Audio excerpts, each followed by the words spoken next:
Last time, I tried to motivate why it is interesting to look at the set of matrices that stabilize a given region of interest, and we looked at the specific examples of the non-negative orthant or non-negative cone, the unit cube, and the probability simplex, which in 2D is just this line. Yes, and in every case, we were able to fully describe what these set of matrices looked like. In this video, I want to give more detail about the structure of this set of matrices that preserve a given region, and I want to describe what this set looks like when it is a convex polytope. So first, given a region P in Rn, I'll write S of P, the set of matrices in R n times n, such that mx in P for all x in P.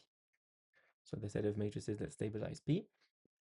And I want to do some general remarks on the structure of S of P. So first thing is that the identity is always an element of S of P, because if I don't touch x, then x being in P remains in P.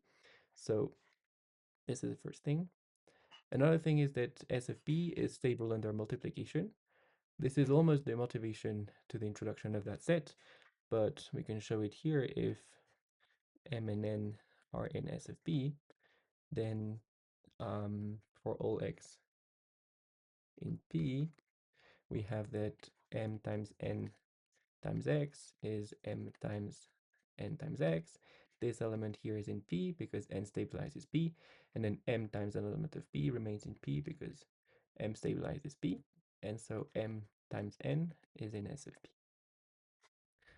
I guess this is about the general structure of S of P without knowing anything on P, even being convex or anything, but if you want to be a bit more specific when we know some more information on P, then for example, if P contains 0, then we can map all the elements of P onto 0. So 0 n times n as a matrix belong to S of P. Another element is that if P is symmetric, by that I mean x in P implies minus x in P, then m in S of P implies minus m in S of P. This is simply because minus m times x is m times minus x. X is in P, minus x is in P, m is in S of P, so this is in P. And so this shows that minus m is in P. And the last element of structure that I want to briefly touch on is that if P is convex, then S of P is convex. And this is because for all m and n in S of P, t in 0, 1, x in P, we have that 1 minus t times m plus t times n, the whole thing times x. This I can rewrite as 1 minus t times mx plus t times nx. These two elements are in P because m and n are in S of P. And then this as a whole is a convex combination of elements of P. So this is in P. And so this implies that 1 minus t m plus t n in S of P. Right. So now I want to describe S of P when P is a convex polytope.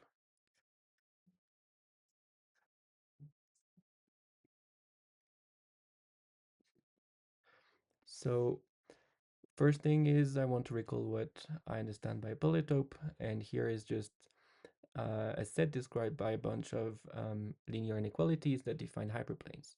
So an example in 2D would be that I cut the space here with some hyperplanes, let's say like that, and I look at the region that is inscribed inside these hyperplanes. So these hyperplanes are going to be described as, let's say, a1x1 plus anxn smaller than some b, and I can have, let's say, p of them.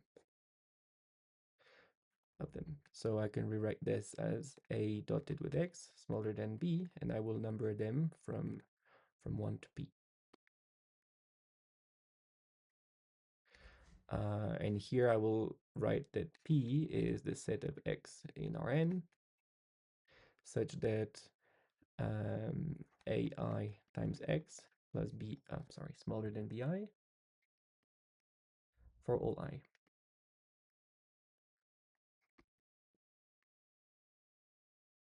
Like this. So how do we find matrices that stabilize these sets? One idea is to be sure that every of those inequalities remains true after multiplication by m. So if m is in S of p, then, or let's say end x in p, then we must have that ai times mx is smaller than bi for all I.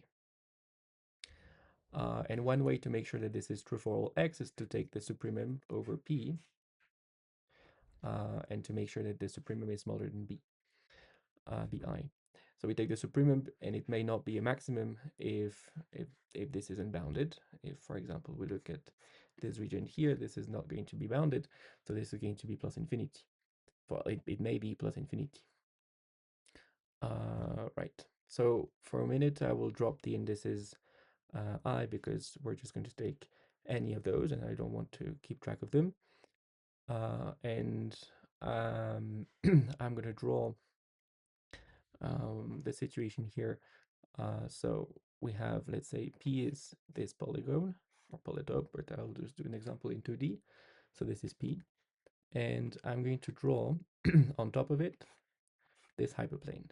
So it may look like that, and I will draw the level lines like this. Sorry, should be parallel. We'll pretend this is parallel. This is horrible.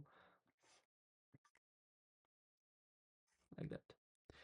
I'll continue, I'll draw some more, but the important thing is that if, for example, the region, well, the direction of increase is like this, then if I want to find the maximum, then it will be here in this example, because I'll need to follow the level lines, and I'll have to decrease until I touch the polygon. So what this means is that the maximum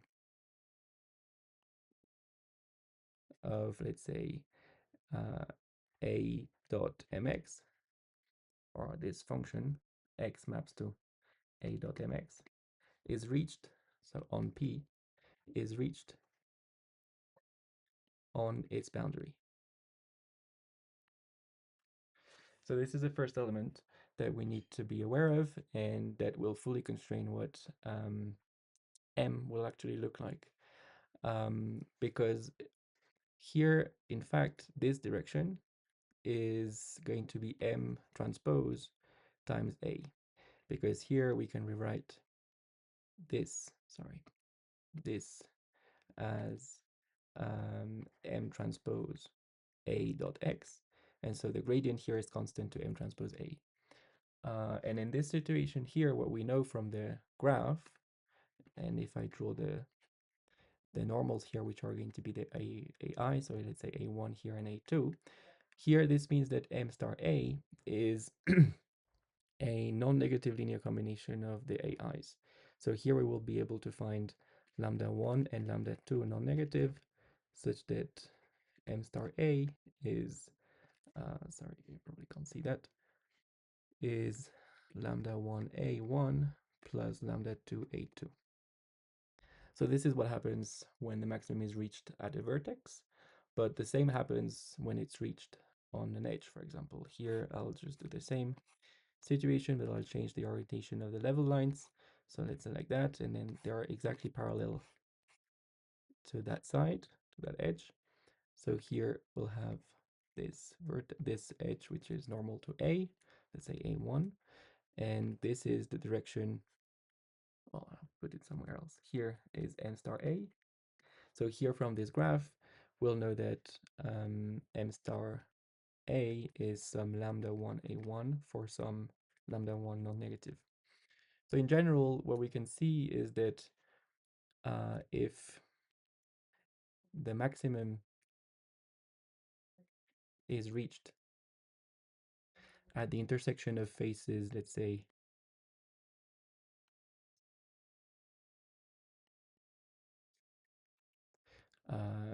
F, I'll call them JK for some JK, which are some indices in 1 to P, then it must be that M star A is some linear combination of the A, J, K. So some lambda, let's say K, A index JK. So K equals 1 to here, there can be several of them. I will write, let's say M, small m, K 1 to M. So here, what I just write here is that in the first case, the point P is at the intersection of two faces, while here it's at the intersection of one face. So depending on how many faces the maximum intersects, this linear combination will have more or less terms in there. But in general, we can always write that M star A is some, so here lambda K is positive, that from K equals 1 to P, and I will take all of them, lambda K, AK, lambda K is greater than 0, with many of them possibly being equal to 0 because they don't contribute to the sum. So this is the first element of structure. This is quite constraining because if, let's say, we're in 2D, then M star A has to be in the span of one or two vectors. But now this is the first condition, but the second condition is that the maximum is actually equal to or smaller than B. So we have to look at what the maximum is. The maximum is equal to, we said M star A times x, well, dot x, and we can replace here by the sum of k equals 1 to, I will actually take this one, the first more constrained expression here, lambda k a j k times x. And here the important thing is to know that x is on the face supported by ajk. So in fact, if I write it like this, to m lambda k ajk times x minus bjk, and then I add back the bjk's, so sum of lambda k bjk, then in fact this is equal to 0 because x precisely belongs to that face. So this is equal to the sum from k equals 1 to m lambda k bjk. So this is a further constraint on, well, this has to be smaller than b. So this here is a further constraint on the lambda case. Yeah, and this has to be true for all faces. So if I rewrite it more generally for all face,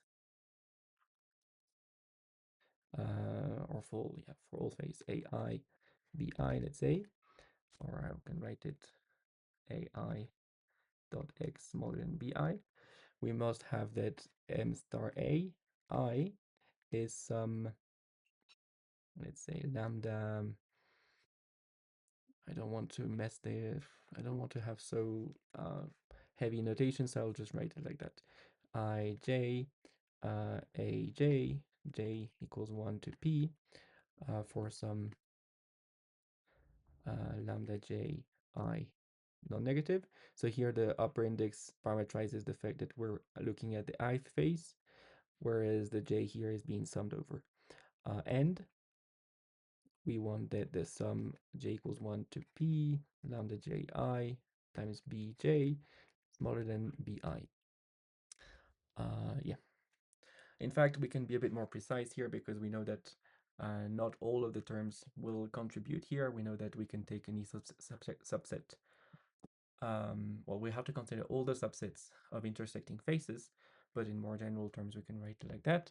And for a more compact expression, we can introduce some matrix notations. So let's say A being the set of faces here from A1 to AP, and let's say b is the vector b1 here to bp. And I'll also write capital lambda as these vectors lambda, probably I need to write them like that, lambda 1 transpose, and then lambda p transpose. So I'll put them like that. And then this condition, these two conditions, can be rewritten as m star a is a times lambda, and the other condition can be rewritten as lambda b smaller than b. And then for some lambda with non-negative coefficients, and this is exactly S of p.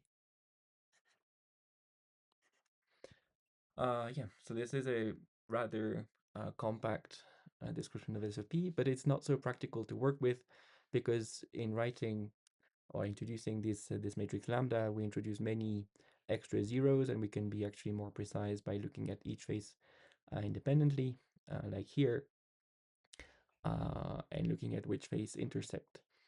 So then it becomes about combinatorial exploration of, okay, which face intersect, where can I put zeros to parameterize this lambda. In fact, here I derived these conditions visually, rather informally. There is a much more formal treatment that can be done by the Lagrange multipliers.